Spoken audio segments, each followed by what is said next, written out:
munye dina yere tinya an bolo ni dina tauhiri nyuman de saraka ke chaman bolo sunna nyuman de saraka ewa ta chaman bolo kabila ko parce que an ka kabila ufle kabila ba fode ko wulu be galon min kade be bidiya munun kade be lada jugu munun ka fo eni ka e ka fara uluka odela ni mo min maso oma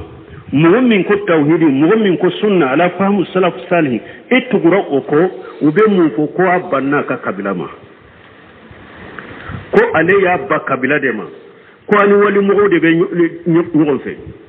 ale wali mo ko ale ni wali mo de be nyugo fe abanna ka kabila ma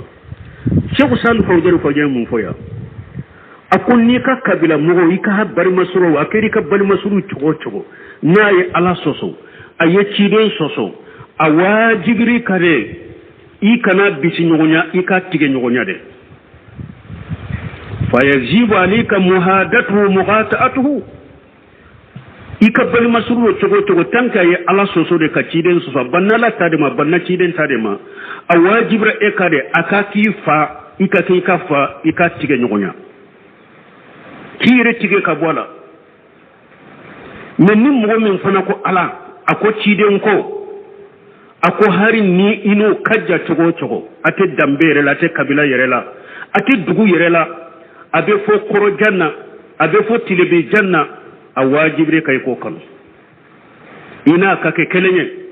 aka nyogonde medina la awa aka nyogonde maka jinya ko la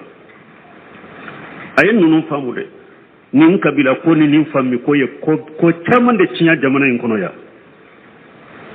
ete se ka sunna mo do kanu katuga ko ite se ka tawhid mo do kanu katuga ko una afuye ko abanna ka kabila mani wali mo de be nyogon fe e fana te se ka ini ka kabila sigila ni e ye tawhid ko fo do ru tilo che ka boy ka kuma koro eni ka kabila sigile ni e sunna fo ko do ru tilo che ka boy ka kuma koro ubi e ka kabila ko ibe tawhid min fo de ibe sunna min fo amma ko tala ebe tugulu ko munna hari bi ebe tugulu ko ebe noro wulu la munna ja ko ay tige ka bo wulu yere la de munun ko tawhid kadanye munun ko sunna kadanye ala fahmu salafu salih ibe tawhid min fode ibe sunna min fode o de kadinere Cheikh Sall Fawjani ko ino de ka ke kelenya hari nate qabila hari nate dambe hari nate dugula adelila bina fu والدليل قوله تعالى أقوى الدليل من ألك كما مسمى كورتا لندو لا تزيد قوما على قيتم وشيسرو يؤمنون بالله واليوم الآخر من اللي منني عليه أن الدلبا يودون من هذا الله ورسوله نوب مغكنو نيني على سوسو كتيدن سوسو ولو كانوا آباءهم هرنو كرو فاوده الله يريد قيتم مؤمن سرو نينتولا niye mugo soro ako alaye mu'mini de ni afaye ala soso ka ciden soso aba fa kanu dusukun kono ala ko mu'minite walau kanu abahum har nu ko raw fawde kele aw abunahum ubi har nu kera udewunde aw ikhwanahum ubi har nu kera balimawde aw ashiratahum har nu kera ukakabila mogode ita surati gibu kanu ala yere de nin fode ite mu'mini si soro tanke ni mu'mini de do ni ni ala soso ka ciden soso ita soro ne abo tigi kanu hari na fado hari na dendo hari na balimo hari na ka kabila mogodo atu kanu ulaika kataba fi qulubihim al-iman ala kun nunun tigla mo fulere he ala ma fo kon nunun tigi bannu ka fauma de ama fo danga de wudo bannu fauma ala ma fo sinji tigla wudo u bannu dewma ala ma ko ubanna kabilama ala ma ko bannu balima wada akonne ala yelli mana yere sebe nunun de duskun kono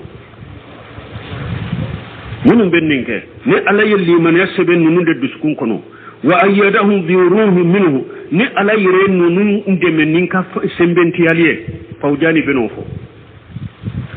nu deme ko sembentiya wa yudkhiluhum jannat e wambu ladwar janna kono fona تجري من تحتها الأنهار أرجنا مكون نوبو كسانكان تنيرو كرو خالدين فيها نوبة خالدين فيها نوبة دومة أرجنا كنو radiyallahu anhum ala nisun jara nunun korala jera nunun koro waradu anhu ufana nisun jara ala korala sarabunduma ulaika hijbullah nunun de to ko ala ka jama ala inna hijballahi humul muflihun aw ala ka jama ulu de ganye bagawe ube min nyina ala taala ba ku ye ube sira min ala bu kisama min be suratul mujadala kono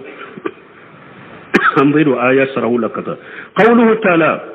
la tazidu haja kitabu lin nabi sallallahu alaihi wasallam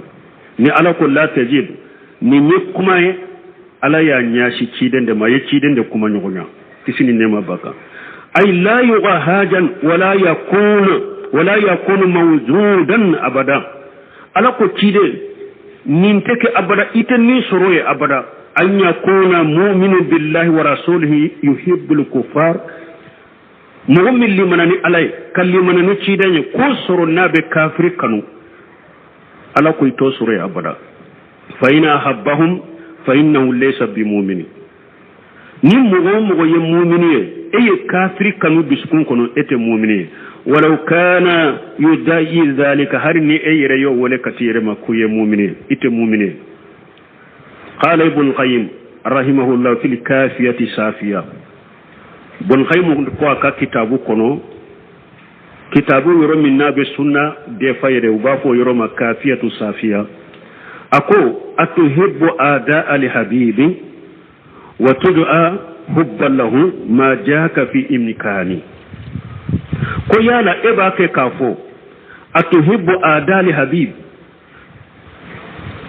ko ewa kanu paga o jugu ke ebo kanu iddu sukun kono watudu a hubban lahu ona tabi har be ba ke kafo ke obo tigife ma jaka fi imkani ko te sekake mana ekon nebe karasafe karasay ne kanu baga de ikarasa jugu fana kadi ne karasa kanu bagade ne be karasa fe karasa kadi ne karasa min kadi ne o karasa jugu fana kadi bun qaymu ko te sekake hari ni ya fore ko yibo tigi fe ko be karasa fe o karasa jugu eno be nyogon fe o kadi akon magaka fi imkani ko te sekake wakajatu adi jahidan ahbabahu aina limahabbati ya aqa shaytani akwa bocho ko kelendela ka kanu baga mo min ba yire dija oye ko deme aka jinya kola min ba deme aka dina kola o tigi ebo tigi de juguya ko ka kanu baga de karasai ko ka kanu baga ye minye min ba ke ka yire dija oye ka dema ka dina kola ka dema ka jinya kola o tigi fana ebo ko mandi aina limahabbati ako kanu be mi ya akka shaytani balima ko o tigi kanu be mi shaytani balima ke o tigi kanu be mi donc balmo nin ka kolosi fa haja la yumkun abadan an yuhibba al-kuffar yaqulu ana uhibbu Allah wa rasulahu hada madenka kafiru kanu fana beska fana bake kafo ko nebe alafe nebe chirembe o teseka ke